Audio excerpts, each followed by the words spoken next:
Bismillahirrahmanirrahim. Assalamualaikum warahmatullahi wabarakatuh.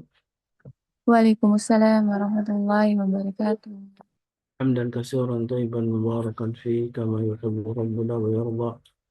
Asyhadu an la ilaha illallah wahdahu la syarika lahu wa asyhadu anna Muhammadan abduhu wa rasuluhu la nabiyya wa la rasula ba'dah.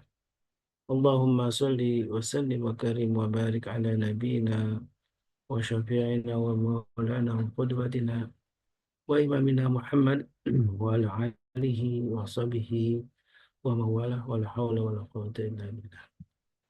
Alhamdulillah wa syukurillah di pagi ini sahabatku yang dimuliakan Allah, di pagi ini di hari eh, Selasa yang biasanya dipandu oleh Bapak Haikal, kita dibersamai oleh guru-guru kita Ustaz Ridho Al-Jabari, dan mudah-mudahan Allah senantiasa memberkahi kita dari pertemuan pagi ini, sebuah pertemuan majelis ilmu yang tentu Allah turunkan rahmat bagi orang yang hadir di majelis ilmu, dan tentu salawat dan salam senantiasa kita curahkan kepada baginda Rasulullah alaihi salatu wassalam, sekeluarganya, para sahabatnya, juga mudah-mudahan kita termasuk umatnya yang kelak akan mendapatkan syafaat dari beliau. Amin Allahumma amin.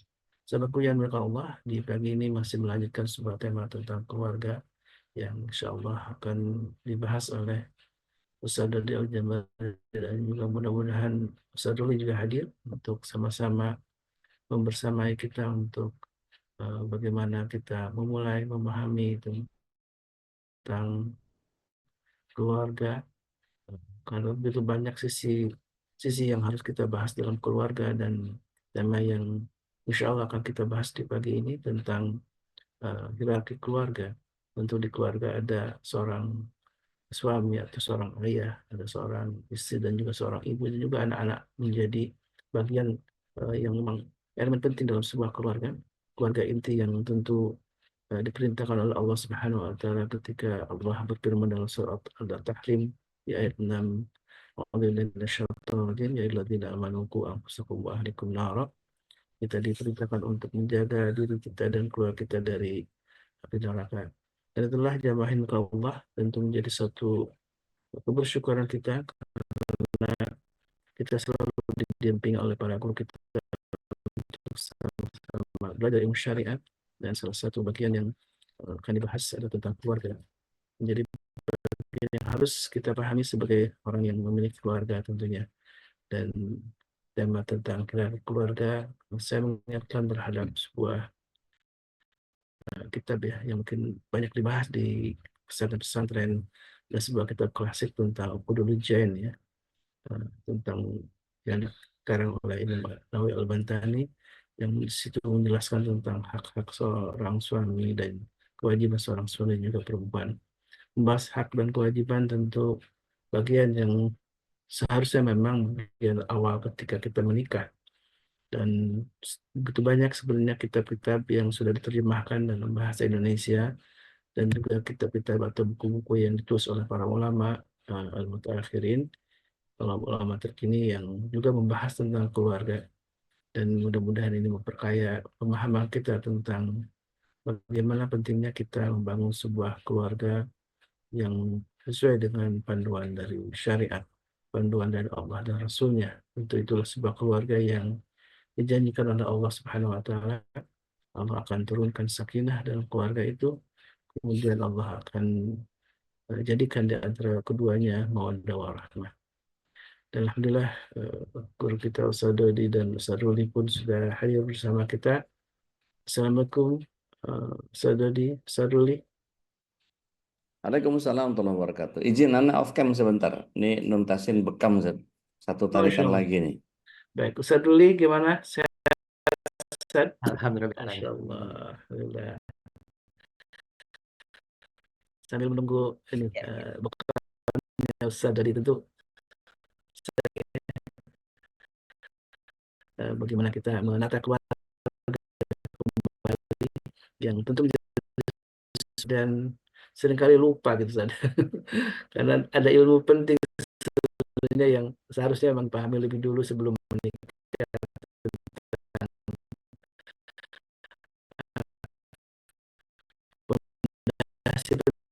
ketika sama-sama dua pribadi yang berbeda dan latar belakang keluarga yang berbeda ya tentunya, dengan kebiasaan yang berbeda juga, karena memang orang tuanya juga berbeda ya. Tentu Iya. ada satu kebiasaan, ada lingkungan yang berbeda, dan ini ketika bersatu dalam satu rumah, Ya. tentu disitulah sering terjadi konflik yang tidak kita duga sebelumnya gitu ya. Mungkin berawal dari pemahaman kita yang kurang tentang masalah hak dan kewajiban itu. Barangkali ini pemahaman saya ya. Dan juga mungkin ada bawaan-bawaan sifat pribadi yang tentu tidak dikomunikasikan dengan baik, dan itulah akhirnya sering terjadi suatu masalah yang runyam gitu ya. Dan tentu ini alhamdulillah, syukurlah kita doakan para guru kita ya. Dan terlebih khusus Bapak Haikal yang masih dalam penyembuhan. Mudah-mudahan Allah selalu berkahi para guru kita, dan Allah selalu istiqomahkan para guru kita dalam jalan dakwahnya. Baik, kesempatan pertama saya persilakan ke Ustadz Ruli ini untuk membuat sebuah alas atau pondasi ya, tentang Wah, bagaimana, kalau dari situ udah harus ini. Udah udah Masya biasa. Allah, bagaimana sebenarnya sih keluarga yang katakanlah memang tahu, paham dengan hak dan kewajibannya. Atau jangan-jangan kita try and error ya tentang memahami makna hak dan kewajiban ini. Bagaimana, Ustaz? Silakan, tafadhol. Ya, Bismillahirrahmanirrahim. Assalamualaikum warahmatullahi wabarakatuh. Innalhamdulillah Waalaikumsalam antum warahmatullahi wa wabarakatuh. nasta'inu wa nastaghfiruh wa na'udzu billahi min shururi anfusina wa min sayyiati a'malina may yahdihillahu fala mudilla lahu wa lan tajida lahu waliyyan mursyida. Asyhadu an la ilaha illallah wa asyhadu anna Muhammadan abduhu wa rasuluhu nabiyya ba'dah. Ihwatal iman, teman-teman rahmati Allah Subhanahu wa taala. Alhamdulillah di kesempatan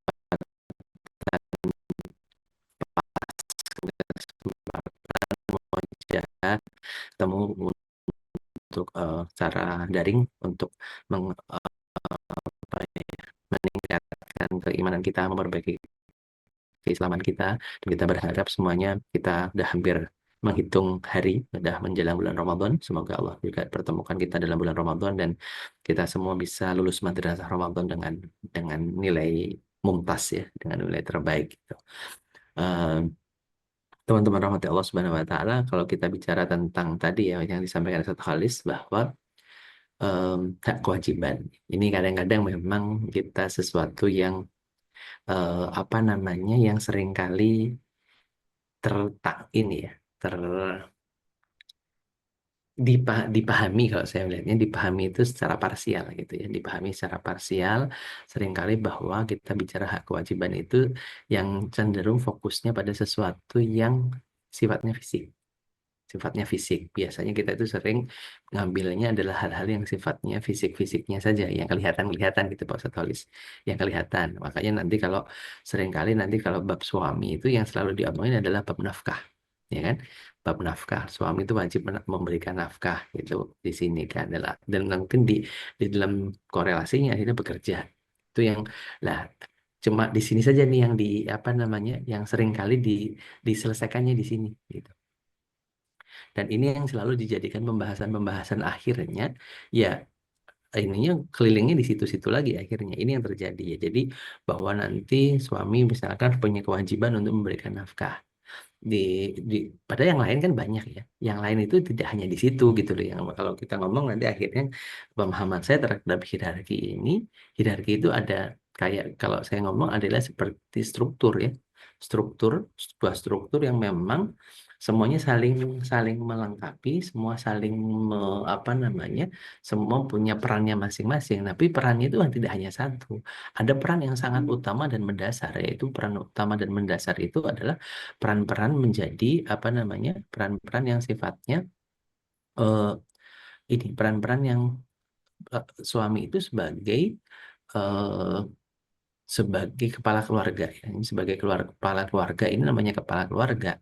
Berarti memang dia menjadi top ya, menjadi top puncak dalam hierarki itu. Tetapi bahwa fungsinya tidak hanya satu hal tadi saja, tidak hanya dia menjadi ini nafkah, karena nafkah itu bagian saja dari sebuah perjalanan. Itu kan ngomongnya bahan bakar ya saya bilang. Jadi fokusnya jangan pada bahan bakarnya, tapi pada tujuannya. Ini yang jadi ini. Eh, jadi apa namanya? Bagaimana akhirnya hari ini itu kita harus fokuskan di sini. Nah, kemudian nanti secara hierarki bahwa ibu nanti sebagai sebagai apa namanya, sebagai kepala rumah tangga, akhirnya kan sebagai berfungsi sebagai tim operasional. Nah, tim operasional ini juga sama. Bagaimana tim operasional ini berkembang dan berjalan nanti menjadi apa namanya, memastikan perjalanan itu sesuai dengan arahnya, kan gitu kan.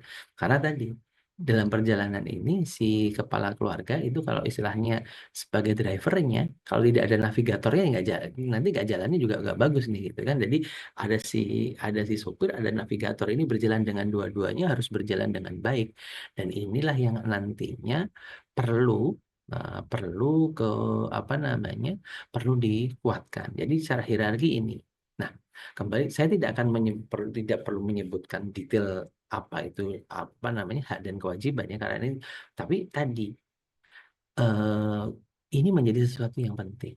Coba deh di sini kalau mungkin saya nanya gitu ya, boleh di-share, dijawab di chat lah. Coba, tahu nggak kewajibannya masing-masing apa? Sebelum kita nuntut hak ya, sebelum kita ngomong nuntut hak nih. Ibu-ibu kewajibannya apa? Bapak-bapak kewajibannya apa? Coba silakan ditulis di ini deh, silakan ditulis di kolom chat deh. Biar Izin, Zat. iya, Izin, Zat. monggo monggo. Bismillah, wassalamu ala Rasulillah. Karena kalau bicara tentang hierarki itu dalam Islam kan relasi suami istri itu sifatnya sejajar dan egaliter ya. Bukan hierarki, dan hubungan dalam Islam itu fungsional, Ya, saling melengkapi, dan dia sifatnya kemitraan. Jadi ya, ada kewajiban suami memperlakukan istri mu'asyarah bil ma'ruf, ya, kemudian memberi nafkah, dan kemudian yang paling banyak luput itu mendidik keluarga, ya, mendidik istri dan menjaga kehormatan istri dan ya, keluarga. Sementara istri itu punya kewajiban mentaati suami dan menghargai suami ya, dan melayani kebutuhan biologisnya suami, kecuali ada halangan syar'i, dan menjaga ya. diri ketika suami tidak ada. Nah, ini kan ada keadilan suami, tidak boleh zalim, dan ada bagian yang seperti jangan bilang, kadang-kadang pakai dalilnya benar, tapi menempatkannya menjadi Nggak tepat. keliru. Ya, Iya. Jadi pilar hierarki ini dalam keluarga perlu untuk mengatur keluarga supaya tetap on track, supaya ada terhindar dari api neraka. Sambil nungguin, Zat. ya, Izin. Saya ya. Jadi ini semenit lagi, Zat. Oke, Fadil. Jadi memang yang sampaikan oleh Ustaz Dodi tadi bahwa kita bicaranya bukan pada titik siapa yang berada di unggul, siapa yang tidak, tapi bahwa memang ada dalam hubungan ini ada saling melengkapi, dan perlu kita apa namanya, kita tahu ya, dan jangan hanya akhirnya berpikir kewajiban dan hak itu hanya dalam wilayah-wilayah materi saja. Ini yang seringkali jadi something yang menjadi sesuatu yang menjadikan akhirnya tuntutan hanya sekedar materi. Padahal tadi lebih dari itu, sebagai seorang kepala keluarga, ah, yang dia harus memayungi, kan tadi ya, payung besarnya adalah jauhkan dari api neraka, kan payung besarnya di situ. Dan kemudian visinya, ketika ngomongnya visi surga, visinya pengen menuju surga lah, ini yang harus ditata dengan baik. Nah, ini ini dengan baik, dan ini akhirnya kita harus tahu tadi yang seperti oleh Udi tadi. Coba mungkin saya makanya di sini sedikit pengen ini saja, saya pengen teman-teman menuliskan sendirilah ya, kewajibannya apa sih, coba ditulis deh sebagai seorang istri, sekaligus seorang ibu, sekaligus seorang ini, coba kewajibannya apa. Dan kemudian juga ayah juga sama ya, jangan hanya yang apa namanya, yang merasa ini aja. Selain yang saya sampaikan tadi ya, selain yang saya sampaikan tadi, mungkin ada, kalau mau nulis boleh kok, daripada nanti ini saya takutnya ngedengerinnya sambil ketiduran gitu ya, dengerin sambil ketiduran kan bahayanya, saking sakinahnya gitu ya, saking sakinahnya ngedengerin gitu ya sambil tidur. Nah, kalau sambil ngetik-ngetik kan biasanya masih bangun lah gitu. Tapi kan karena ini diminta nggak ada yang ngetik, jangan-jangan memang pada ketiduran nih gitu. Betul, Ustaz. Ada yang sambil olahraga, Zat. Oh, ke olahraga. Ada Oke. sambil olahraga. Entah olahraga apa, mulutnya ngomelin anak apa kita tuh teriak-teriak sama asistennya, mesti ini anunya tolong diangetin apa bla bla bla segala macam. Jadi Bismillah, salatu wassalamu ala Rasulillah. Kan kalau bicara tentang bagaimana seseorang suami maupun istri punya peran di dalam mengambil kedudukan, seburuk apapun konsep keluarganya, gitu ya. Artinya nggak usah terlalu muluk-muluk ini yang menjalankan keluarga ini murid-muridnya sekolah ayah bunda gitu ya. Bukan, tapi oke lah katakan awam. Tapi setidaknya kan sudah ada stigma. Nah ini kayak Bu Yuria bilang ngasuh, ngedidik, ngurus apa namanya, mana ini. Wah, ada yang sambil nyambel, ada yang sambil macam-macam. Nah ini ada apa? Selain ngurus masakan, ngatur keuangan apa segala macam. Itu kan seolah-olah kan dipisah gitu. Ya. Ini domainnya istri, ini domainnya suami. Padahal kalau bicara kemarin kita bahas tentang ar-rijalu qawwamuna 'alan nisa, itu banyak keluarga yang kemudian tidak menempatkan seorang suami pada posisinya, dalam pengertian karena konsepnya dari awal sudah nggak jelas sehingga mengaplikasikannya juga masih terbawa oleh stigma. Jadi kalau kemarin saya sampaikan bahwa suami itu kewajiban utamanya adalah bukan bekerja, tetapi mencari nafkah. Nafkah itu kan nggak harus bekerja. Dalam pengertian, jangan kemudian beralasan setelah menempuh perjalanan kemacetan, kemudian pulang ke rumah dengan bawa muka kayak pakaian keluar dari mesin cuci belum disetrika, gitu, Kanebo, kusut-kusut kayak kanebo. karena ibu kering itu sampai di rumah kemudian saya seorang ayah itu kayak mesti dimaklumi oleh seluruh anggota keluarga. Saya capek-capek untuk kalian, biarkan aku istirahat sebentar. Seolah-olah gue nggak ada kewajiban loh ya ngurus ngurus apa yang ada di rumah ini. Jadi tolong jangan ganggu saya. Saya udah capek kena macet apa segala macam. Jadi jangan ganggu saya dulu. Seolah-olah ini privilege-nya suami yang kemudian ketika dia ada di rumah maka dialah yang kemudian harus serba dilayani dan seterusnya. Ini kan bagian yang sebetulnya konsepnya salah menurut saya. Kalau kemudian bekerja itu jadi sampingan, sementara menjaga keluarga, mendidik keluarga, itu batas posisi bahwa oke, dia tidak bisa langsung mengerjakan karena ada tingkat kelelahan yang tinggi. Tapi setidaknya dia paham bahwa ada kewajiban yang harus dia tuntaskan dengan apa? Dengan pendidikan keluarga, dengan pendidikan istri, pendidikan semuanya. Apalagi kalau kemudian ada keluarga yang tinggal sama orang tua, ada keluarga yang masih momong keponakan, masih ada cucu, ada apalah itu kompleksitas masing-masing keluarga kan jadi luar biasa. Tapi kalau kita kembalikan kepada bagaimana seorang suami itu kewajibannya adalah mendidik keluarga, kan kalau kemarin saya bilang ada 8 dimensi Rasulullah SAW itu sebagai ahli hukum, dia panglima perang, dia pendidik, dia guru. Dan dia pecinta yang sangat luar biasa. Dia ayah yang sangat menyenangkan. Dan kemudian kalau kita lihat dimensi itu, oke lah katakan kita tidak sedang meletakkan Rasulullah SAW di menara gading, tapi ada banyak upaya untuk kita bisa ngejar ketertinggalan itu gitu. Artinya gini, saya diajarin sama beberapa ustadz saya gitu. Hari Jumat itu menghidupkan sunnah membaca as-sajdah dan al-ihsan itu tidak bisa dibantah bahwa itu adalah kemuliaan dan apa namanya, ada banyak fadilah di situ. Tetapi bukan karena yang imamnya nggak hafal, setidaknya ngafal 5 ayat awal as-sajdah, 5 atau 3 ayat al-ihsan, maka itu cukup untuk memenuhi minimum requirement itu. Nanti nambah lagi apalannya sehingga tercapai yang namanya as-sajdah itu dihidupkan dan al-ihsan itu tiap Jumat gitu. Bahwa kemudian ada imam yang masih belum hafal, maka ya cari imam yang kira-kira hafal dan kemudian terapkan kondisi itu sampai sampai apa istilahnya meminimalisir requirement setidaknya menuju kepada sebuah idealisme itu kalau saya eh, menilainya. Tolong apa, cemiu itu apa, correct correct me if I'm wrong, tapi kalau kata kawan saya, cium me if I'm wrong gitu ya. Eh, Jadi pengennya dicium kalau kalau ada salahnya. Eh,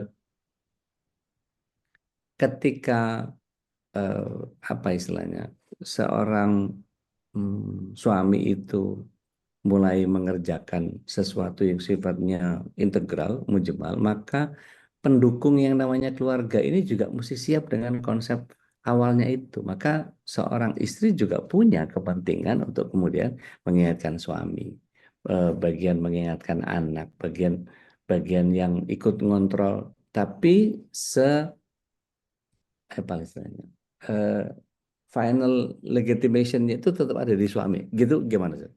Betul ya. Ini yang jadi ini tadi ya. Makanya Suaranya kecil sih. cek. Suaranya Eh, ya. Ya, jadi yang saya sampaikan saya tadi hari ini tuh kewajiban yang dimaknai hari kewajiban yang sifatnya hanya materialistis, yang materi saja, sifatnya materi saja. Akhirnya kesannya bahwa kalau materi yang terpenuhi udah selesai. Ya. Padahal ada tadi ada kebutuhan tentang arah ya, arah besarnya kemana? Arah besarnya. Dan nanti kita ngomong apa namanya em, eh, menghindarkan dari api neraka itu kan itu sifatnya bentuknya bukan hanya bab makanan doang gitu loh. Ini bukan bukan Ya. bab makan doang. Jadi jangan sampai akhirnya ini yang disalahartikan. Sama juga tadi semua di situ ketika banyak kalau ditanya kewajiban istri ada mendidik anak. Itu juga kewajiban suami gitu loh. Ya. Jadi Ya. ini juga cuma akhirnya bagaimana akhirnya kita berperan. Bagaimana berperan sejak akhirnya ada yang perannya kan kita harus bagi-bagi ya, tidak Ya. akhirnya ngomong misalkan mohon maaf dalam kondisi mungkin kondisi eh, normally misalkan oh, ayahnya bekerja ibunya mungkin beliau di rumah ya mungkin bab yang akhirnya eh, nyuapin gitu ya mungkin Ya. diserahkan pada ibu itu kan hal-hal teknis ya itu kan hal Ya. teknis. Oh Ya. yang nyuapin mungkin ibunya gitu kan nanti yang apa namanya kalau mandiin clear ya mandiin ibunya ya untuk anak putri terutama itu kan itu juga udah clear hal-hal seperti ini harusnya di-clearkan jadi jangan sampai akhirnya ngomong hak kewajiban itu yang dimunculkan hanya sekedar bab-bab yang sifatnya materi yang sifatnya fisik ya ini yang perlu diselesaikan. Nah, yang sampaikan Ustaz Dodi tadi bahwa ini yang perlu kita apa namanya jadi kalau bahkan hampir sebenarnya kalau kita ngomong ya, hampir 100% itu kegiatan rumah itu kewajibannya suami. Ya. 100%. Ya. Ya. Ini bocoran aja buat ibu-ibu. Sebetulnya Iya, tidak ada kewajiban ibu-ibu untuk ngepel, untuk masak, untuk iya. nyuci, nyetrika, nggak ada. Nggak ada kewajiban. Tapi karena beban itu kalau dikerjakan suami, suami jadi nggak bisa kerja, Nah, maka ibu-ibu yang solehah inilah yang kemudian mengambil peran tadi. Jadi tapi diamanai, tetap, Seth. Diamanai, nah diamanai diamanai. kan bentuknya. Jadi, jadi apa istilahnya kalau perusahaan itu direkturnya ya ibu gitu. Ya, Tapi bapak komisaris saja. Jadi yang punya apa namanya hal-hal yang sifatnya lebih strategis. ya, Ini nanti gini ya, ini nanti gini ya. Bahwa kemudian eksekusinya bisa membantu, bisa anak, bisa istri, bisa ya, itu bisa bisa siapa saja. Gitu kan Ustaz? betul, betul. Ini yang apa namanya, Seth, yang memang yang terjadi dan ini yang sering hari ini tidak pernah dibahas. Ya. Tidak pernah Akhirnya dibahas. akhirnya stigma-stigma tadi yang berjalan yang Betul, Ustadz Khalis tadi betul, bilang ya betul. udah trial and error aja gitu ya. Dan ini di dalam jangka panjang akhirnya membosankan. Hmm. Karena yang dituntutannya tuntutan itu gitu loh. Akhirnya Ya. kebutuhan tentang bicara tentang apa ya mungkin sekedar mungkin dalam kutip kayak apakah liburan kah apakah namanya itu gitu. Itu tuh bukan sesuatu yang memang menuju visi tapi ya tadi hanya untuk agar kebosanan-kebosanan menjadi terkikis gitu saja dan ini kan Ya. bahaya. Iya. Karena akhirnya semua bayar rutinitas. Rutinitas itu membuat otak itu root juga, Zat. Ya, Nah, pasti. ini yang menjadi ketika rutinitas itu menghancurkan kreativitas, menghancurkan inilah. Ini yang perlu di perlu kita apa namanya hindari seperti itu.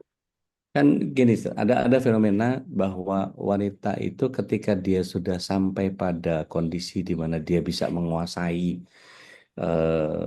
almost about everything gitu ya. Hmm? eh, Kemudian independensinya perempuan ini kemudian karena tadi mengambil banyak domain yang sebetulnya ada di suami, tapi kemana kemudian saya nggak tahu apakah stigma tadi yang jalan atau memang dia bahagia dengan itu, akhirnya dia ambil alih semua tanpa harus menghilangkan peran suami. Tapi kalau dilihat dalam dalam sebuah list gitu ya, ini sebetulnya pernah dibahas nggak sama suami? Ini enggak, ini dia putusin sendiri, dia putusin sendiri, dia putusin sendiri, dia putusin sendiri.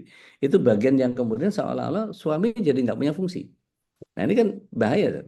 Ya, Artinya ini kalau kemudian seorang suami yang mestinya dia punya privilege juga untuk apa namanya, dia juga punya pride bahwa dia suami, dia eh, kepala apa namanya, kepala keluarga, tapi kepala rumah tangganya kan harusnya dipegang sama ibu. Nah, ya, kondisi-kondisi yang seperti ini kadang-kadang begitu istrinya begitu independen, akhirnya seolah-olah suami itu jadi kayak kayak nggak punya nilai. Akhirnya yang kalau kalau di keluarga orang itu biasanya saya misalnya ya, istri saya itu kalau pamor sama saya karena saya udah meruang lebih dulu gitu. Jadi yang yang disebut adalah ini anu istrinya Pak Dodi. Kalau istrinya Pak Dodi itu berarti dia seolah-olah kayak enggak punya jati diri gitu. Hmm, Aku kan Delvia gitu. Ya aku hmm, ya Delvia bukan istrinya Pak Dodi. Tapi di kita kebanyakan begitu. Ini istrinya Pak itu. Nah Pak itu yang kemudian kalau enggak kemudian dia outstand di ruang itu gitu ya, entah di ruang publik yang namanya KRT-an atau lingkungan atau apa gitu. Sehingga kadang-kadang yang menonjol justru si istri tadi. Nah, suami itu kadang-kadang memang sengaja entah entah sengaja atau memang ini sebuah bagian yang ya habis suaminya pendiam sih apalah hmm. segala macam dan seterusnya sehingga kemudian jadi tenggelam dalam tanda kutip gitu ya. Jadi seolah-olah ya itu keluarga yang mendominasi istrinya itu. Ya. Itu Nah, itu yang jadi banyak masalah sekali itu Zat. adalah prosesnya menikmati, Zat. Menikmati sudahlah nggak apa-apa. Ini yang ini Hmm, kan iya. Toh, normalisasi. toh damai-damai aja Ya, gitu ya. normalisasi aja bahwa sebenarnya Ah, kan ini gini, bahwa terkait dengan peran-peran ini adalah memang nanti semua orang punya karakter masing-masing, kita harus akui ya, ya. ya, Nah, kita tidak bisa akhirnya dan itu pun sudah dicontohkan ya, empat sahabat utama itu gayanya masing-masing gitu ya. ya, ya, ya. Umar itu di luar singa tapi di rumah kucing juga gitu kan, dalam Hmm, dalam tanda kutip ya, bahwa ya, bukan beliau berarti takut sama istri tapi beliau ya, menghargai istrinya ya, sangat luar ya, biasa. ya. Walaupun di luar sangat ini, tapi tetap peran-peran ini harus diambil. Oh, misalkan gini, kalau dalam tanda kutip tadi, jangan sampai semua dinormalisasi akhirnya. Makanya yang jadi mengerikan itu ketika istrinya sudah tidak mau meminta bantuan suami untuk benerin genteng. Walaupun sebenarnya gini, benerin genteng juga tidak harus suaminya, bisa nyuruh orang juga gitu loh. Tetapi bahwa hati-hati ketika sering diinikan gitu, lawannya cinta itu kan bukannya benci, gitu, tapi adalah acuh.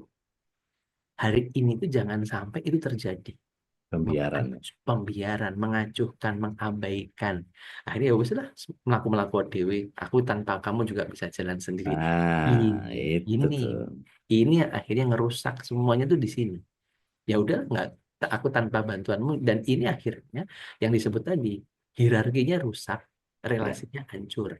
Walaupun kelihatannya serumah, tapi ya tadi ya, hanya ada di dalam rumah yang sama, tapi udah di tempat yang berbeda-beda sebenarnya.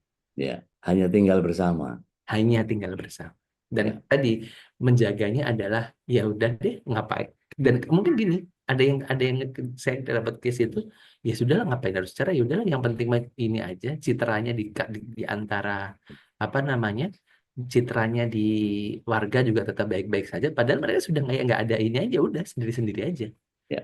cuma Dan hanya iya, menurut gitu. saya Bu, motong Zat. Gitu. Saya melihat di Al-Quran itu tidak ada kata cinta dalam keluarga, Zat. Betul, Dan makruf. iya, ma'ruf.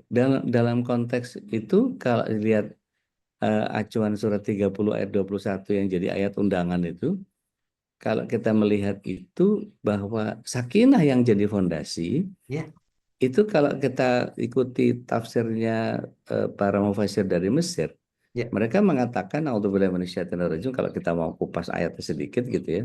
Wa min ayatihi an khalaqalakum.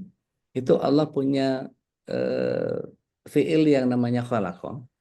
Kemudian azwaja ditaskunu ilaiha wa ja'ala. Nah, kata ja'ala dengan khalaqa itu Betul. punya dua makna yang berbeda. Kalau Nah, khalaqa itu mutlak dari Allah tabaraka wa ta'ala, menentukan azwajanya ini adalah ini, azwajanya ini adalah ini, dan pasangan si A dengan si B dan seterusnya. Itu Allah yang kemudian memberikan kepada kita. Setelahnya, setelah Allah gabungkan mereka membentuk sakinahnya tadi, baru kemudian ja'ala, itu kemudian Allah Subhanahu wa taala tidak berdiri sendiri.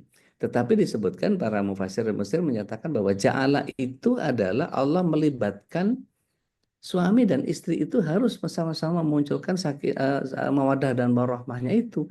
Baru kemudian sakinah mawaddah warahmah itu jadi satu kesatuan. Yang sakinahnya Allah yang ngasih, mawaddah warahmahnya harus diupayakan ya. berdua. Nah, saya melihat kenapa sih seseorang mesti tidak mau terima dengan pasangannya seperti itu. Yang ngasih itu Allah loh. Itu anugerah loh. Yang seharusnya sehancur apapun prejengan, aduh, what is the meaning of prejengan? Dapur. Kalau orang Jogja marah bilang dapur. Jadi apapun seburuk apapun penilaian kita terhadap pasangan kita, seminus apapun kredibilitas pasangan di hadapan kita yang punya bayangan bahwa seharusnya pasangan itu A, B, C, D, E, F, G, fahami dulu bahwa ini anugerah dari Allah loh. Yang harus kemudian sangat boleh jadi Allah tidak memberikan kebahagiaan duniawi, tetapi Allah sedang mempersiapkan kebahagiaan yang sejati di akhirat. Tetapi harus kita bayar dengan, nah macam-macam nih. Bisa dengan ketangguhan, kesabaran, bisa dengan kekuatan, bisa. Nah, itu kalau dikumpulkan apa namanya berbagai aspek Ya. yang muncul itu, kadang-kadang orang nyarinya cuman aku kan menikah untuk bahagia. Salah.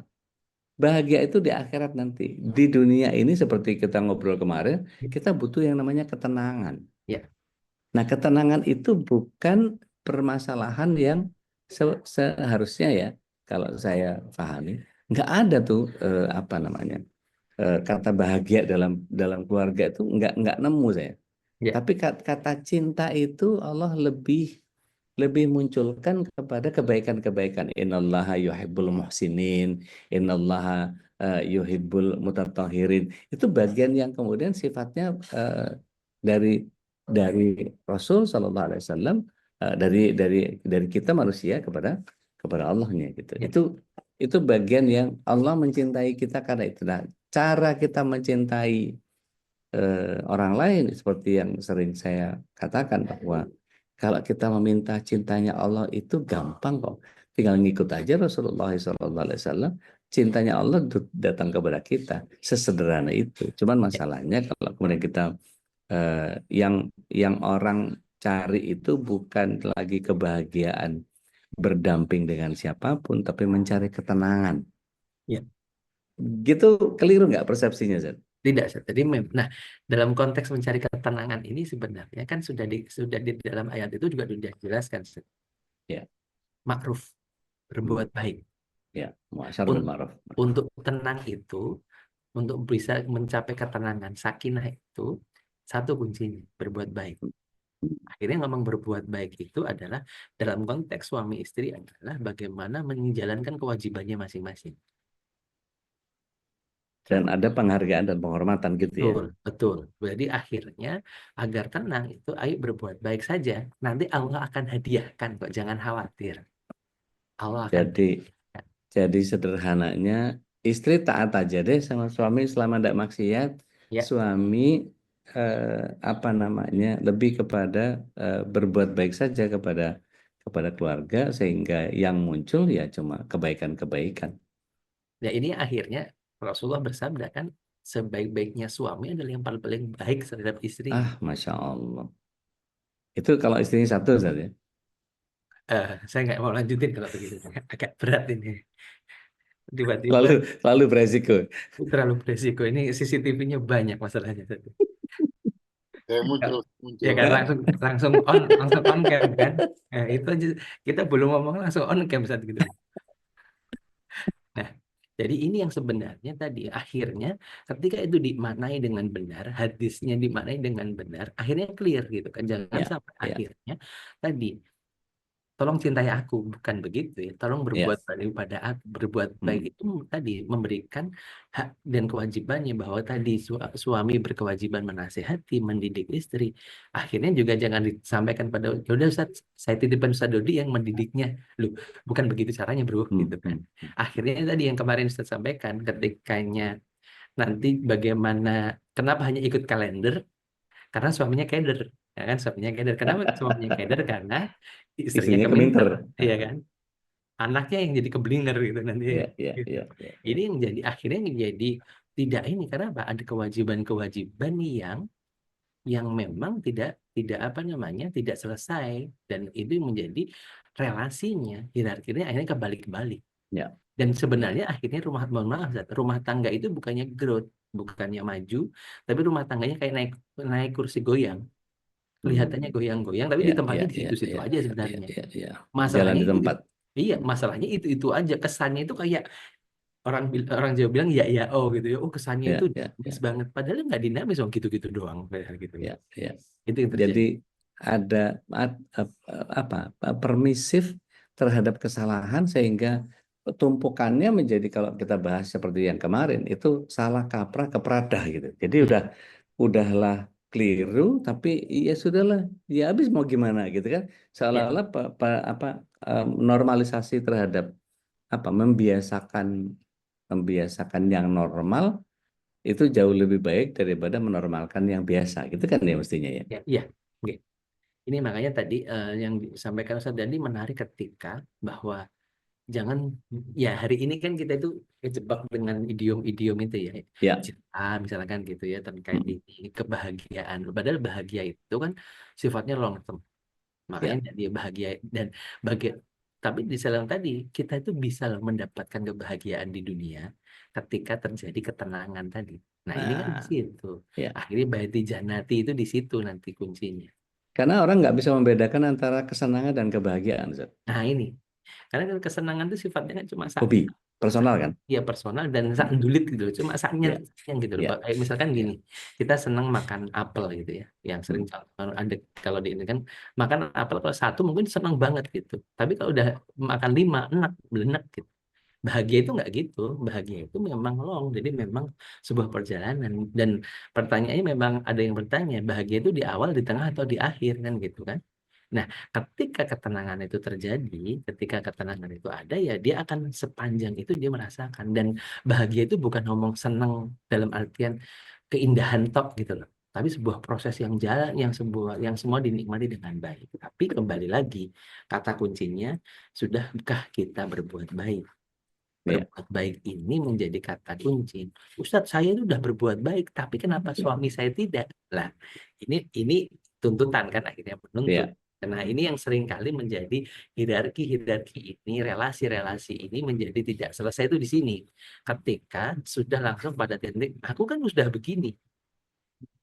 Padahal ngomong ma'ruf itu adalah kebaikan, kasih kebaikan lagi, kasih kebaikan lagi, kasih kebaikan lagi. Ya, Ustaz. Ya. Kalau ringan namanya istirahat, gitu kan.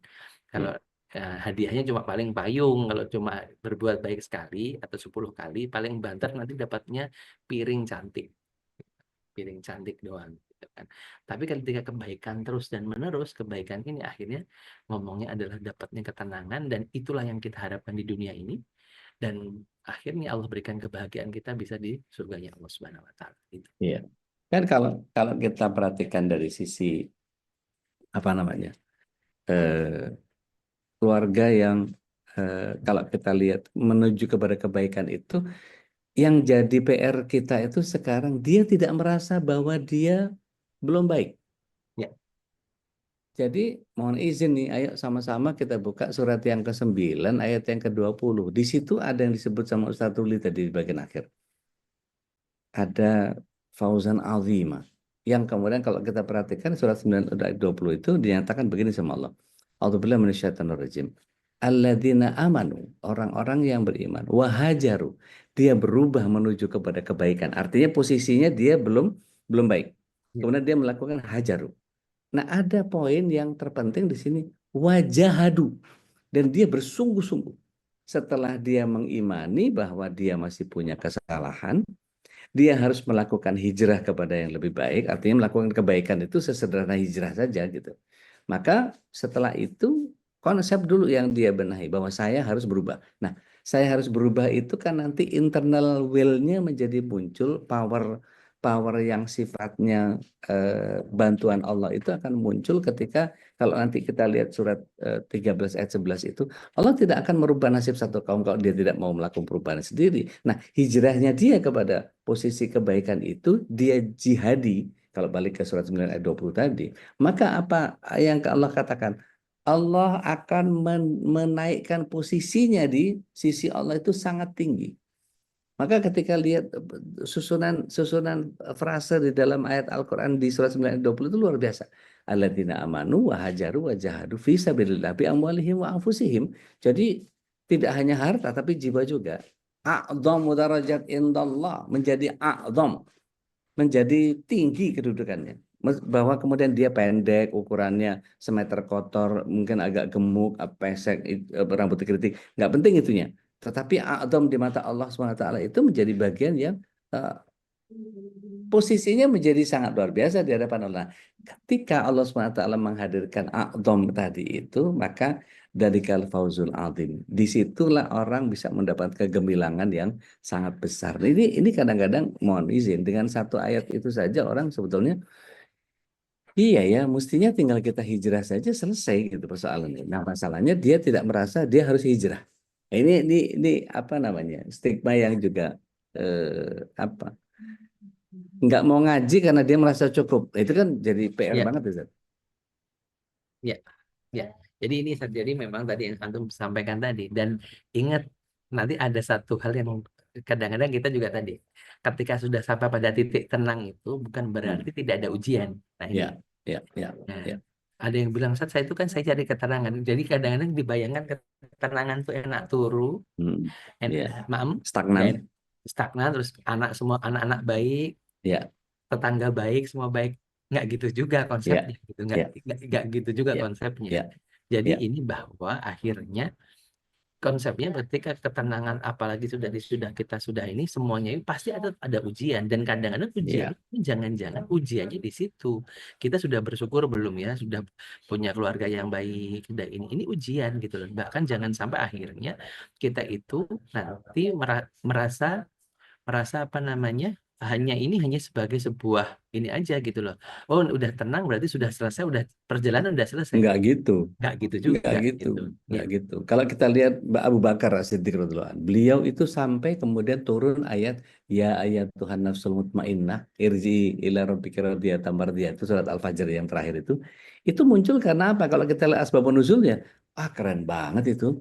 Gara-gara Umar bin Khattab radhiyallahu an mendatangi Rasulullah SAW dengan separuh harta dan kemudian diserahkan kepada Rasulullah SAW, ditanya sama Rasulullah SAW, ini apa?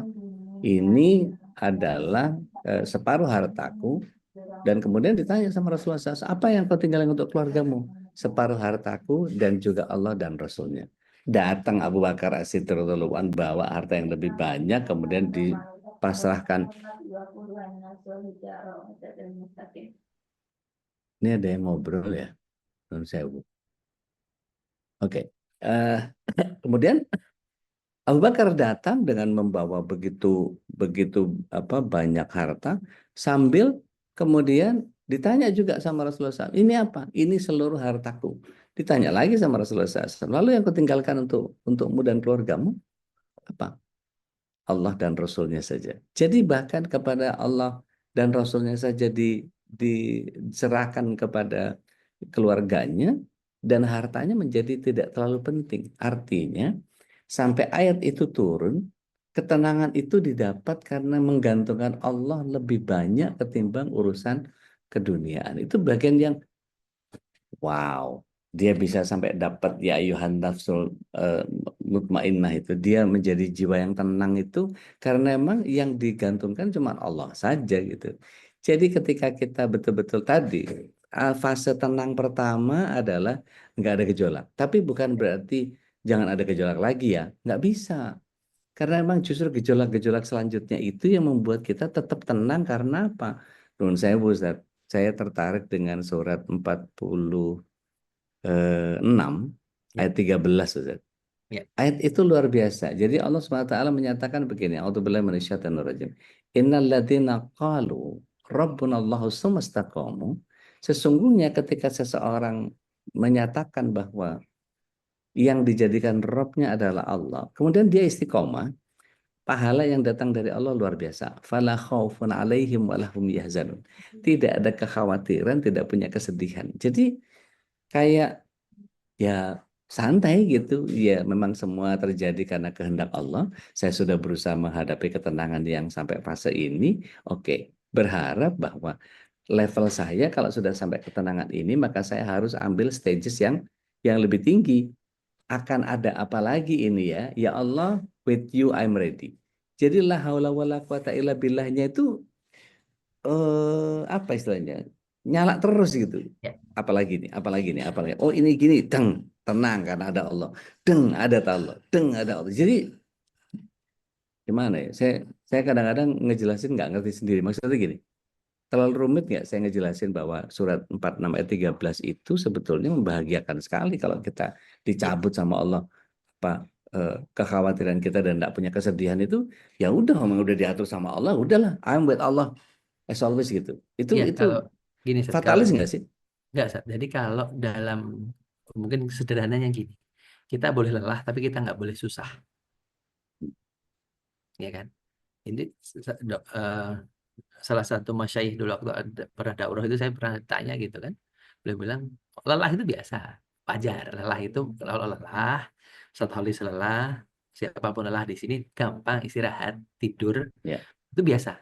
Hmm. Tapi kalau susah berarti ada yang salah. Ya. Karena tadi Mindset. ketenangan tadi, semuanya tadi itu tidak membuat kita susah. Ya. Karena itu adalah pilihan yang kita ambil. Berarti kita akhirnya bukan jadok, no, nggak ada kata seandainya juga sudah Ya, tidak ya, akan ya, ada, dan ya. lain sebagainya nggak ada. Jadi bukan jadi fatalis. Kenapa? Kita menggantungkan itu berat. Yang mungkin saya sering bilang, Ustaz, menggantungkan itu bukan berarti pasrah banget Gusti Allah, ya Allah sudah selesai, udah pokoknya engkau yang ngerjakan. Bukan begitu, tapi ada ikhtiar 100% juga yang kita lakukan. Jadi Ya, ya, ya. jangan sampai ini terjadi ya, hanya udah ini juga jangan ini ya sudah perbaiki. Misalkan gini, kita berdoa ya Allah perbaiki apa namanya pasanganku misalkan. Bukan hanya ngedoanya saja gitu, jangan hanya gantungnya di situ saja, Ya. tapi bahwa ada ikhtiar-ikhtiar yang dilakukan. Ngobrolnya juga harus tetap ada. Oh ternyata jangan-jangan saya kurang apa namanya kurang menghormati misalkan. Ya. Kurang hanya mengatakan tolong ambilkan ya, mungkin kalimatnya kurang tolong saja gitu. Ya. Ini kan bagian Ya. dari ikhtiar-ikhtiarnya. Jadi jangan sampai akhirnya tadi bahwa Allah sudah memberikan kita kesempatan kesempatan semuanya untuk selalu berbuat baik, tapi kemudian kita tidak lakukan dan akhirnya tadi merasa susah. Padahal yang susah itu nggak ada. Islam itu tidak mengajarkan kelelahan, iya, kelelahan ada dan itu normalisasi. Dan makanya nanti di apa namanya rasa sedih itu bagian dari nanti kenapa la tahzan. Dan makanya disebut langsung la tahzan. Jangan sedih karena innallaha ma'ana. Allah bersama kita gitu kan. Dalam artian bahwa jangan merasa susah gitu loh. Akhirnya yang dalam kata tenang itu tidak ada susah. Kenapa? Karena semua sudah digantungkan pada Allah Subhanahu wa taala. Tugas kita itu hanya ikhtiar saja. Mengikhtiari saja. Nah, ikhtiar inilah yang bagian yang juga, tapi jangan akhirnya menggantungkan pada ikhtiarnya. Ya, ini kan keplesetnya di sini juga. Ya. Keplesetnya di sini. Ada yang kepleset di kanan, ada yang kepleset di kiri. Padahal kita itu umatan wasaton di tengah-tengah, jalankan semuanya. Allah yang akan pantasin diri. Memantaskan diri itu kan agak berarti sampai selelah-lelahnya gitu. Ya, ya, karena akan terus apa istilahnya kalau di giroskopik itu ya goyang terus, tapi bagaimana menstabilkan kondisinya secara konsisten gitu. Ini ada Teh Nina ngasih ngasih satu ulasan tentang bahwa kadang-kadang eh, ada elemen yang hilang dari tujuan kita menuju kepada kebahagiaan, yaitu barokah.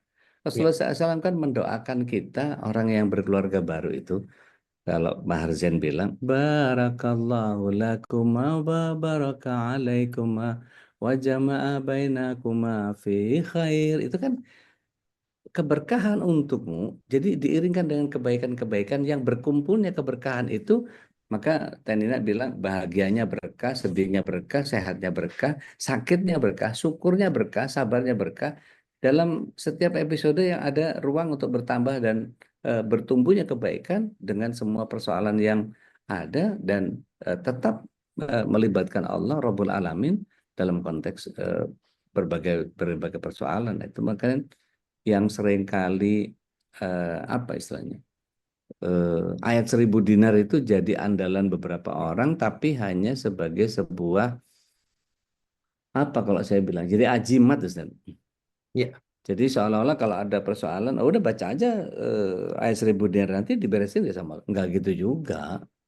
Jadi jangan menjadikan ayat Al-Quran sebagai ajimat gitu. Kita nggak boleh syirik, tapi apa menjadikan ayat-ayat Al-Quran sebagai apa upaya kita kayak Pak Tarno gitu. Tolong dibantu ya jadi apa prok supaya ini instan aja semua gitu. Nggak gitu loh. Gitu. Ustaz Khalis mana nih? Udah ada.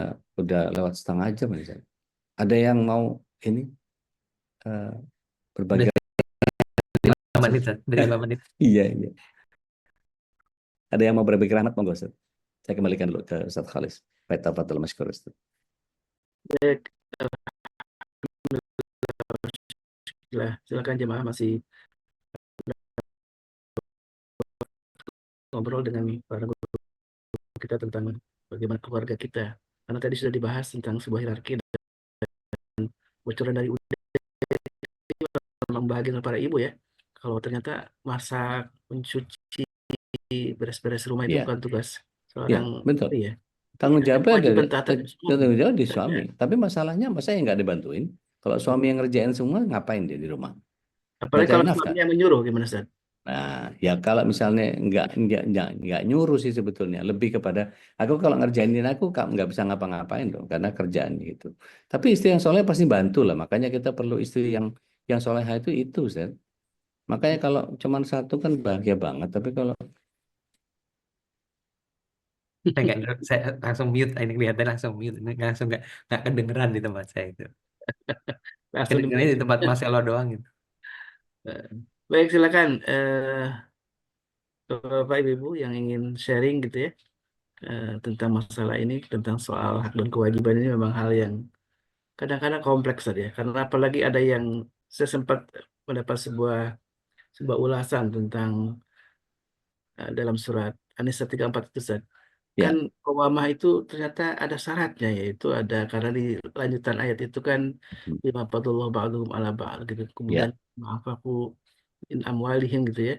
Jadi ada dua syarat padilah itu ada dalam suami, kemudian ada harta nafkah yang ada di suami. Nah, ketika dua-duanya tidak ada, apakah qawamah itu juga kemudian jadi eh, tidak berlaku nih gimana nih? Ini pertanyaan dari saya sebenarnya. ini seru Ustaz. Jadi Bismillah, suatu salam ala Rasul. Nanti Ustaz Ruli yang nutup dengan lebih baik. Kalau saya sih versi jalanannya aja.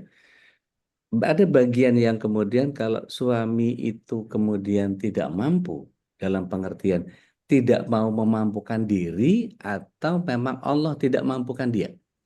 Nah, kan ini beda nih. Ada orang yang malas berikhtiar, ada orang yang memang sengaja dimiskinkan sama Allah.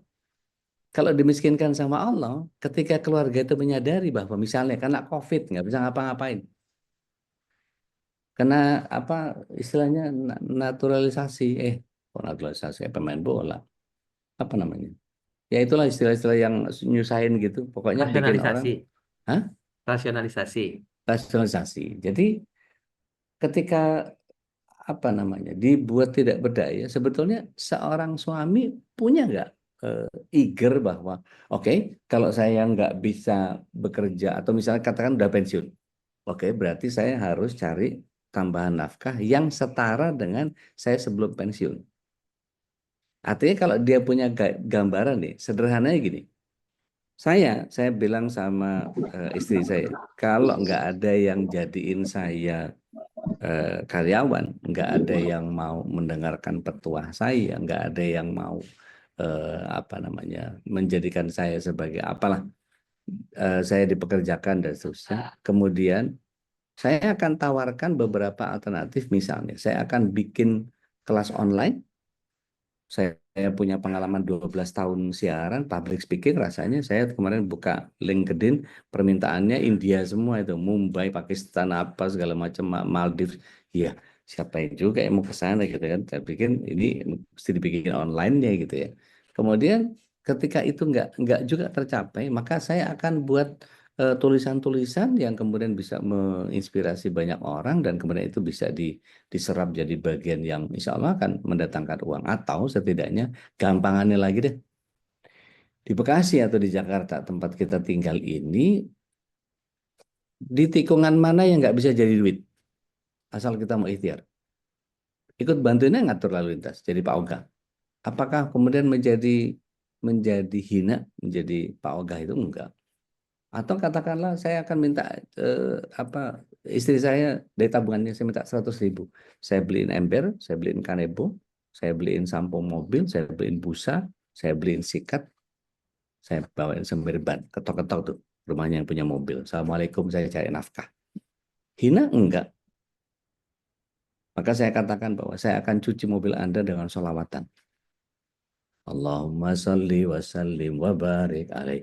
Si Iram airnya air dari dia. Saya cuma modal apa? Modal sampo doang, modal ember sama kanebo. Habis itu kira-kira nih, kalau saya datang ke rumahnya Bapak Ibu, saya nyuciin gitu. Kira-kira dikasih berapa saya? Ustaz? Kira-kira saya. Terus tebakan antum, Ustaz. Satu rumah, satu mobil. 1 juta saya. 50, 50, Nah, kalau 4 mobil 200. 200. 200.000 sehari cukup nggak sih buat kita, buat kebutuhan kita? Cukup, Ustadz. Halas.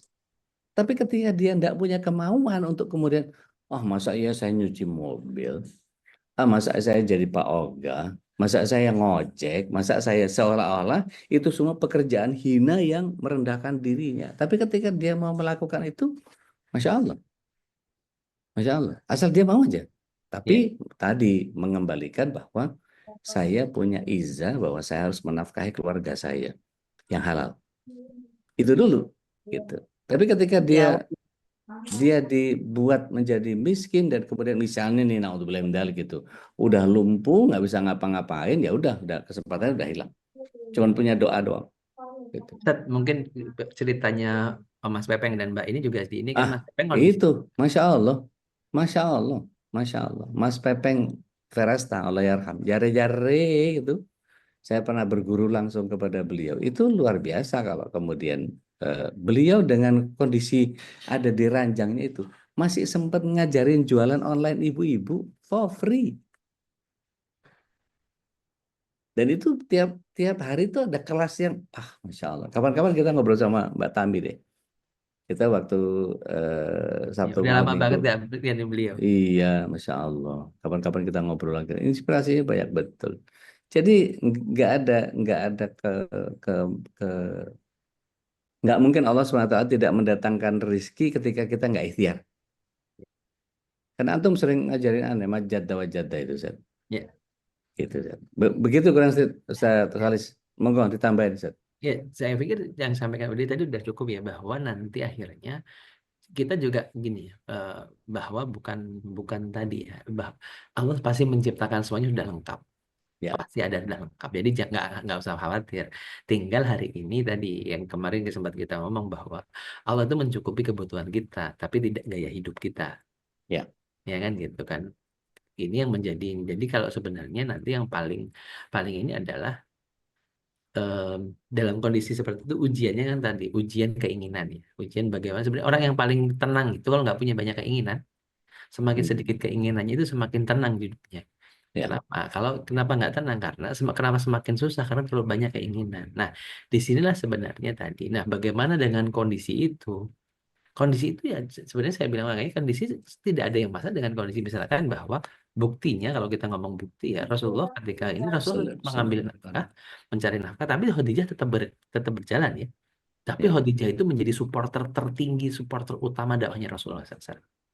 Ini menjadi bahwa sebenarnya tidak haram, tidak bekerja itu juga tidak cuma akhirnya izahnya tadi ya. Izahnya tadi jangan bilang misalkan terkena rasionalisasi tadi, terkena ini bukan, tapi kan kehidupan tidak selesai di situ kan. Yang paling apalagi sebenarnya saya sering ini yang di ibu-ibu itu yang jumlah itu oke penting, tapi bukan masalah jumlah tapi kesungguhan akhirnya.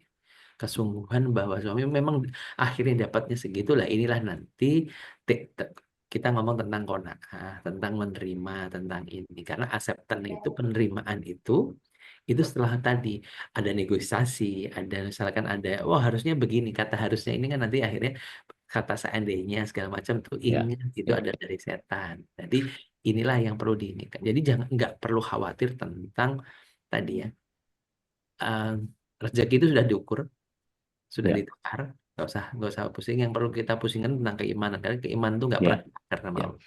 Keimanan itu harus diikhtiarkan terus. Nggak bisa given, sifatnya bukan given. Kalau rezeki itu pasti sifatnya given, tapi tadi harus dijemput, dijemput. Kecuali urat kaya kayak Abdurrahman bin Auf ya, Ustaz. Ya itu malah puyeng buangnya dan itu tapi itu jangan berpikir saya ini ya tadi wah coba saya seperti udah itu udah Enggak. Beda level, Ustaz. beda Beda level. level. Gitu, Ustaz Tulis. Baik, alhamdulillah. Dan tentu para ibu mungkin juga bertanya ketika qawamah itu kemudian dia pegang, itu seringkali menjadi problematis ya dalam menjaga hubungan baik itu saja. Ketika Iya, tapi kalau dikembalikan kepada khitahnya, saya istri loh, sampai kapanpun saya akan jadi istri, maka dia akan bertindak sebagai istri seterusnya. Mau suaminya kaya, mau suaminya miskin, mau suaminya nggak punya apa-apa, maka dia membantunya bukan atas nama saya. Saya membantu atas nama suami saya, sehingga betul-betul dia menghadirkan mencintai suami karena Allah. Dan itu beda perspektif kalau sudah begitu. Ya. baik, jamaah silakan ada yang ingin respon, komentar, mungkin juga bertanya berkaitan tentang hierarki. Ini bagian penting sebenarnya dalam sebuah rumah tangga. Ketika soal hak dan kewajiban ini diupas satu persatu, tentu yang pertama tentu kewajiban seorang laki-laki atau seorang suami itu banyak dijelaskan oleh para ulama saja. Tidak hanya seorang pencari nafkah, tapi juga seorang pendidik, seorang tentu ketika jadi pemimpin keluarga, dia yang mengarahkan kemana arah keluarga itu. Bunda Yuria, yang terakhir karena mau ini hampir jam 7. Silakan Bunda Yuria. Assalamualaikum Ustaz. Waalaikumsalam warahmatullahi wabarakatuh. Ini Ustaz bicara yang tadi tentang kerjasama dengan suami Ustaz. Ya. Tadi saya Ustaz bilang kitanya memang harus sama-sama peka gitu ya Ustaz ya. Ya. Pas kita sama-sama nyimak sama suami saya tanya, emang suka kesinggung ya? Ternyata suami saya kalau saya sedang mengerjakan sesuatu gitu kan, kadang saya suka nggak minta tolong memang gitu Ustaz. Saya pikir pekerjaan ini kalau saya mengerjakan akan lebih maksimal gitu Ustaz ya. Yang akhirnya saya kerjakan sendiri karena ketika beliau ada, beliau suka menawarkan, ayo dibantu karena masak beberapa menu misal gitu ya Ustaz ya. Ayo dibantu, aku yang iniin bumbunya, kamu yang numisnya dan lain-lain gitu kan ya. Tapi ketika beliau tidak menawarkan, ya saya kerjakan sendiri karena saya merasa itu lebih maksimal gitu kan ya. Ternyata kata suami saya suka kesinggung kalau nggak dimintain tolong kalau udah padahal biasa suka bantu katanya. Ternyata memang dikasih doa itu yang perlu ya Ustaz ya. Pas saya tanya, kesinggung ya katanya. Ya tahu ngerasa kok kayak nggak kepake gitu. Iya benar. Kalau orang Bogor bilang itu capek digawe teka pakai katanya. Iya Ustaz. Tadi saya nanya banget jadi suami. Saya sampai nanya 2 kali. Dia kesinggung ya? Iya kesinggung tahu. Atau kenapa nggak bisa gitu. Kurang peka. Jadi ternyata saya salah persepsi gitu tentang maksud saya masih baik ya Ustaz ya. Beliau tidak menawarkan berarti lelah gitu ya Ustaz ya. Saya pikir beliau lelah atau saya juga ingin udahlah ingin pahalanya sendiri. Kadang-kadang saya suka pembelaan. Ya biar pahalanya buat sendiri nggak usah berbagi-bagi dulu. Saya pembelaan suka gitu. Baik. Hati-hati Masya dengan ilmu Allah. kebatinan. Nah, itu. Hati-hati dengan ilmu kebatinan. Karena kita itu orang lahir, bukan orang batin. Saya bilang, semua jangan dibatin aja. Jangan akhirnya tadi kan. Kalau itu Heeh. tumpukannya lama, akhirnya kan tadi, oh berarti dia udah nggak butuh saya. Itu kan persepsi yang terbangun. 1, 2, 3, 4, 5 kali, 6 kali. Oh dia udah nggak butuh saya. Jangan-jangan akhirnya kan jadi kemana-mana. Jangan-jangan Ya, yang ini. ya. Padahal niatnya nggak gitu. Ini kan bukan tentang niat, tapi ya Hmm. dalam rumah tangga itu sering saya sampaikan, tidak kalau pribadi sendiri itu nggak boleh ekspektasi terhadap orang lain. Tapi dalam rumah tangga itu harus disampaikan ekspektasinya apa, pengennya gimana. Ya, ya. Oh, kalau pengennya berarti gitu. Walaupun nanti juga jangan gini. Kan kamu kemarin bilang kalau ini suruh ngomong ya kan dilihat juga lagi sibuk juga jangan dimintai bantuan. Nah, ini kan juga harus apa namanya tarik ulurnya harus pas gitu. Iya. Ya, perkiraan Jadi, saya mah udah lelah gitu Ustadz. Kasihan iya. ternyata bisa Ustadz ya. Bu Yuria kalau boleh saran, ini buat istri-istri semua lah ya. Jadikan suami itu sebagai legitimator. Jadi dia betul-betul punya pride, punya izzah yang kemudian, oh saya suami. Bukan untuk gaya-gayaan, tapi misalnya gini, masakan. Masakan itu kan kita yang makan. Yang menentukan kurang asin, kurang manis, kurang asam, kurang pedasnya kan kita. Itu kadang-kadang kalau istri yang kemudian dia nggak mau capek, maka dia ambil adonan sebelum diolah, segini udah cukup belum, Mas? Artinya itu legitimasi dari kita kan. Kurang lada, tambahin lada sedikit sama eh, kasih kecap asin. Itu jadi beda. Masalahnya kemudian kalau kemudian si suami tidak punya taste yang kemudian udahlah apa yang kamu makan kamu pasti jagonya. Apalagi pakai gombal-gombal dikit tuh udah kalau kena tanganmu itu udah semua makanan jadi enak. Itu kan bahasa gombalnya. Tapi jadikan suami juga sebagai legitimator itu supaya kita tidak ngelangkahin posisinya suami tadi. Karena jadi istri yang independen itu nanti bisa nambah cabang lagi tadi. Gitu aja deh. Masya Allah. Nyerempet pinggir jurang terus ini ngomongin.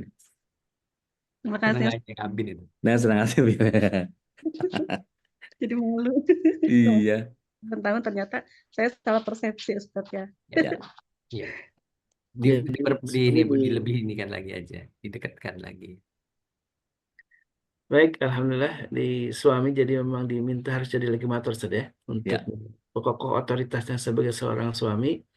Walaupun misalkan diminta bantuan untuk beli cabai sama bawang pun boleh juga sebenarnya nggak apa-apa ya. Ya. Tapi jangan ini kalau disuruh beli bawang itu nggak mungkin 1 on, pasti belinya sekilo karena malu. Iya, iya, iya. Iya. Nggak apa-apa. Jadi eh, kadang-kadang ada yang mengatakan begitu, masa suami disuruh untuk beli misalkan hal-hal yang ini persepsi di masyarakat, Mbak ya. Nah, Kan mungkin itu mesti belajar sama orang Arab itu. Antum eh, kalau lihat suami orang disuruh. Arab, iya, suami itu cuman punya baju top, cuman 3, cukup. 1 dipakai ke masjid, 1 dipakai nonton bola, 1 dipakai buat ke pasar sama ke kantor. Sama bajunya itu aja. Gitu. Makanya kalau kita ke Arab itu ada pertandingan bola gitu, Al Ittihad sama mana gitu, itu keluar dari stadion itu kayak bubaran tablik akbar itu kan. Ya, emang bajunya begitu mereka gitu kan. Tapi ke pasar begitu juga mereka.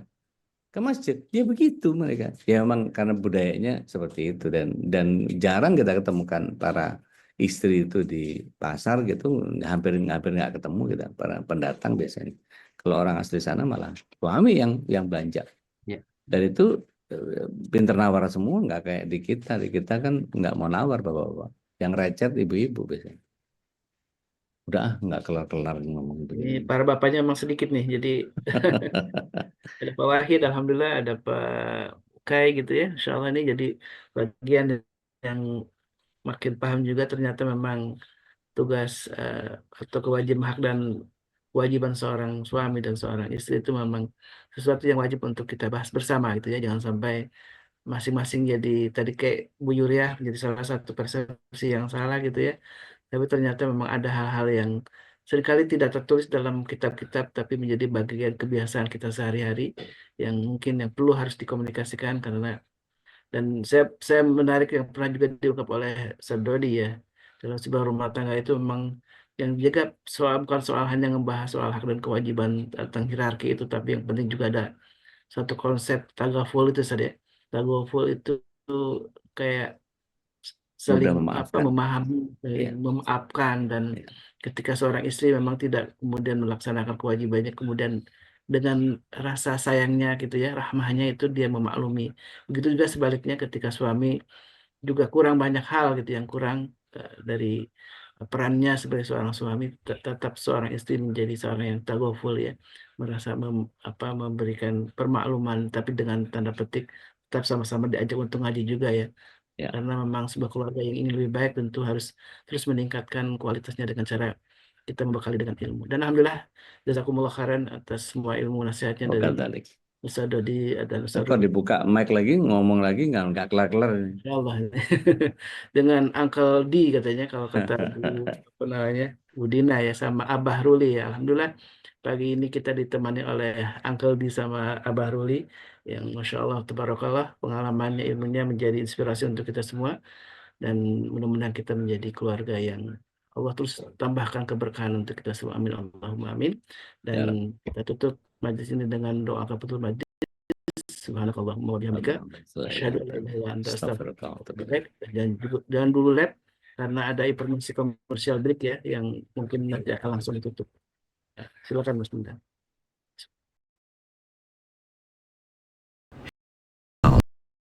Berasal dari batu gunung yang hanya asin tanpa mineral lain selain NaCl.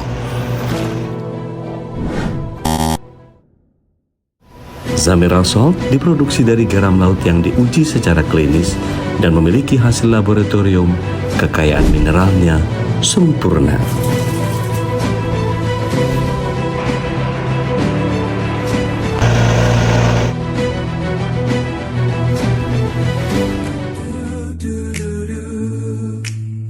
Di pagi hari matahari bersinar, ku hirup aroma manis yang segar.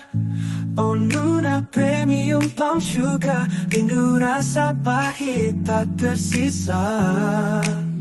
Di setiap teh, kopi dan sarapan. So, beli dulu. Oh Nuna manis, alhamdulillah. Assalamualaikum sahabat, Remember Kids kembali hadir dengan desain yang beragam. Tentunya tetap nyaman, simple, dan trendy. Dengan bahan katun combat 30S, sangat nyaman dipakai si kecil, baik untuk berpergian maupun bermain seharian. Yang berminat silahkan chat admin ya, ada harga khusus untuk pembelian minimal 3 pieces.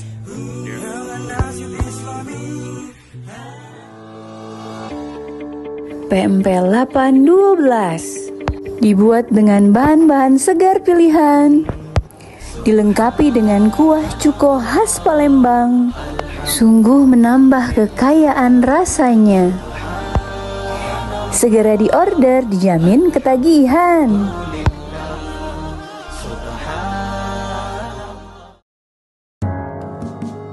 Tampil cantik dan tetap syar'i dengan brand Rayhan. Dibuat dari bahan ceruti baby doll, sangat nyaman dipakai sehari-hari dan membuat kesan elegan. Desainnya original dan anggun. Segera order dan pilih warna kesukaanmu. Dapur Sundari Muarakuang menyediakan bermacam kuliner khas Palembang di kota Bandung. Tersedia juga paket pelajar, cuma goceng loh. Paketan vakum juga melimpah, cocok deh buat yang mau jualan lagi. Aneka produk bisa dicek di website Tokopedia dan lainnya, hanya di PMP Palembang 7 Saudara. Alhamdulillah. اللهم ارحمنا بالقرآن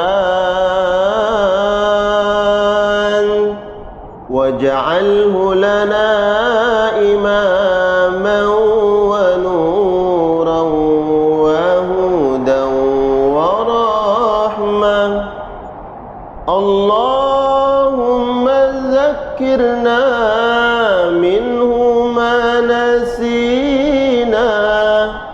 وعلمنا منه ما جهلنا